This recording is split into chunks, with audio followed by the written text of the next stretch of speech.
James Holder for IFL TV in association with MARKHAM's Jim Marbella. I'm in Wembley Arena today with me. I've got promoter Francis Warren. What's happening, fun? You all right? How you doing, mate? You all right? I'm good, I'm good. First and foremost, congratulations on a good show from Queensbury Promotions. Quality show, really good show. The main event was class. Frank Buglioni, Lee Markham, fantastic scrap. Frank and Lee just served up a little mini classic there, and obviously we're trying to do that one again. I thought it was a terrific fight. You're sort of waiting for one of them to sort of start, maybe back off a little bit and box rather than just going all out war, but neither of them wanting to give an inch, and it turned out to be, for me, fight of the night without a doubt. And fair play to both lads for giving it their all, left nothing in there, and can't wait to see that again. Cracking fight, and great support as well. Each fight bringing a fantastic support here. The place was alive, and the fight certainly was live. It was live and kicking. You know, this was a real, trade show, and and it served up some real good. Some really toe-to-toe fights.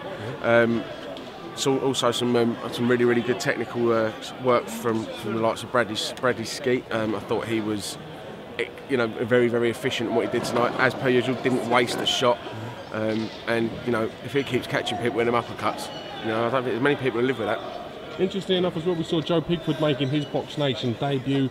Hard hitting, good KO ratio. He looks fantastic. A little bit eager to impress, but you can see he's got the tools. Maybe, but I mean, mate, he's been waiting to get on BoxNation for a little while, and it's a pleasure to have him on board. It's nice to have a bit of new, fresh faces on the channel, and I agree, yeah. And he's kept up a good he's good KO record, and but the other fella come to have a fight and put it on him. I don't think Joe will be massively overly impressed with his overall performance, but the finish itself was good. He stuck at it against the tricky guy who's, I think, knocked his last 3 opponents out, and did what he had to do tonight, and I was impressed. Speaking of high KO ratio, we saw today the emergence of Anthony Yarde, aka Yardos.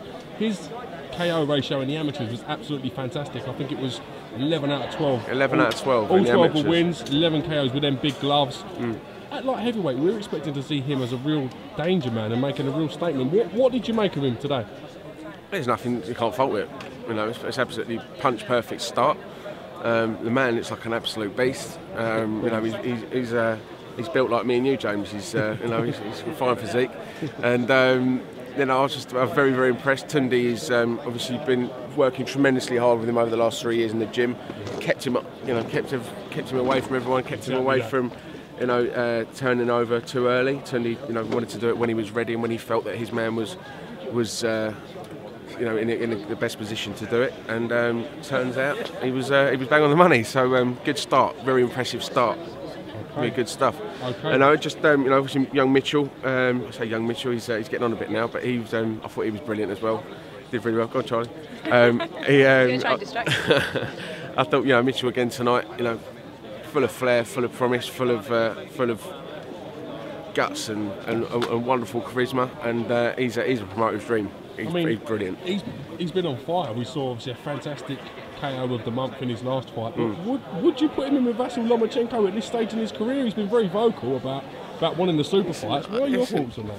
Everyone's in a rush these days, aren't they? Yeah, put me on the spot, James. But everyone's in a rush. I was talking to Liam Williams earlier on about Liam racked up a couple of good wins. I remember. In quick succession. Everyone's saying that he's ready for world title fights, and it's just what's the rush? These guys have got long careers, and once you get to that elite level, there's no going back from that.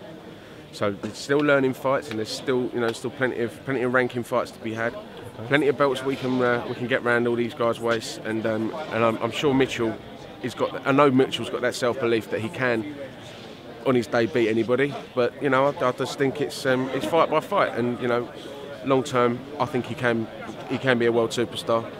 But I'm just seeing him there now. He loves it. He's yeah, I know. It's fight by fight, and racks up another good win tonight. Would you have any what's the word I'm looking for? Would you have any problems putting him in with the likes of Josh Warrington now? Do you think he's ready at that stage? He'd beat Josh. He'd beat Josh Warrington. Potentially a big fight? Potentially a big fight. Josh's got fantastic support up in Leeds, and Mitchell's got a great following down here. So, but I think it's a superb fight. But I think Mitchell's too strong for him. Okay, well, hopefully in the future we'll see these fights being made, and interesting to see how far Mitchell Smith can go. Yeah, and I just want to say again, Lee Markham and Frank Buglioni tonight, fantastic. Brilliant. Rematch, yes or no? Absolutely brilliant. Rematch, yes or no? Can it be done? If we could go tick a box, yes or no, of course I want to see that again, and I'm sure everybody who was here tonight and watching on BoxNation wants to see it again. Yeah. So well, no doubt you'll sit down with both fighters, you and the team and your dad and everyone else, and do what's best. Hopefully we can see it again. Cracking fight. hopefully it's as easy as ticking a box. All right.